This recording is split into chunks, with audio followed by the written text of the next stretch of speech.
Hi guys, welcome to the vlog. Once again, advice for today's is mag-focus lang tayo sa ating Diyos Ama. Once na nagko-commit tayo sa ating Diyos Ama, talikuran natin lahat ang mga maling gawa nating ginagawa tulad ng bugso ng laman, pagsisinungaling, pandaraya, pagtatraidor, pagchichismis, pambubuli, pagsamba sa mga Diyos-Diyosan na alam natin nakasuklam-suklam sa mata nating Diyos Ama, pagnanakaw, pagpatay, at kung ano-ano pang mga maling gawa na ating ginagawa ng paulit-ulit na halos hindi na tayo nagbabago. Kasi ang mga gantong maling gawa na alam natin na hindi naman nakarapat-dapat sa ating Diyos Ama na patuloy nating ginagawa ay mali po yan. Baguhin na po natin yung set mind natin. Bumalik loob po tayo sa ating Diyos Ama. Magbago, manalig, manampalataya sa nag-iisang makapangyarihan dito sa ibabaw ng mundo, ang ating Diyos Ama. Wala na pong iba.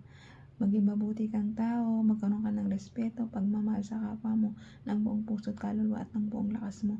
Tsak na tsak, gagabayan tayo ng ating Diyos Ama. Papunta sa matuwid na landas, na alam niya hindi tayo maliligaw.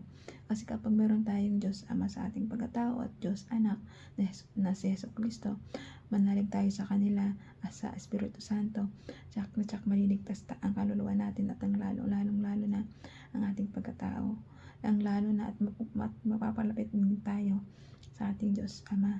Kapag nananalig tayo sa ating Diyos Ama ng buong puso't kaluluwa, ay nalalapit tayo sa kabutihan at lalo nagmagawa tayo ng mga mabubuting gawa lang. Kapag ginagampanan po natin mga bagay na ganito, nagiging mabuti tayo sa ating kapwa-tao at nagkakaroon tayo ng respeto, ay tsak na tsak, maliligtas ang ating kaluluwa sa impyerno.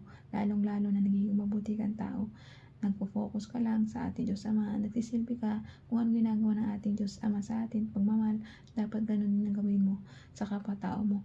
Magmahal ka, magrespeto, tumulong, magbigay ng buong puso't kaluluwa ng walang imbot. Kung may nang lumapit sa iyo at nangungutang pa, utangin mo, wag mo na isipin kung babayaran ka pa o hindi. Kung sinasalbahe ka, hayaan mo, kasi ang Diyos Amang ang gaganti. Kung ginawan ka ng masama at maraming mga tao na galit sa'yo at hindi sa'yo, hayaan mo lang, kasi ang Diyos Ama ang siyang gaganti para sa'yo, para sa kanila. Hindi tayo pababayaan ng Diyos Ama, lalong-lalo na wala kang ginagawang masama, di ba? Kapag ang tao kasi mabuti at hindi tayo pumapatol sa alam natin na hindi magbibigay lang lalong stress sa atin.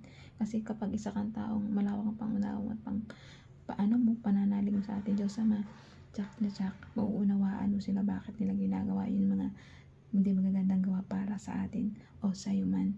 Tama? Kasi kapag isa kang tao, alam mo na nagpapakumbaba at malawak ang pangunawa mo, isa kang mapalad tsaka bless na tao dito sa ibabaw ng mundo, dahil nakikita ng Diyos na isa kang mabuting tao at mapagmahal at hindi ka marunong gumanti sa alam mo na nananabahay sa'yo. Kaya ikaw, mag-focus ka lang sa ating Diyos Ama at magsilbi sa ating kapwa-tao at sa ating Diyos Ama. Kaya hanggang dito na lang ang advice. Ingat po tayong lahat, and God bless.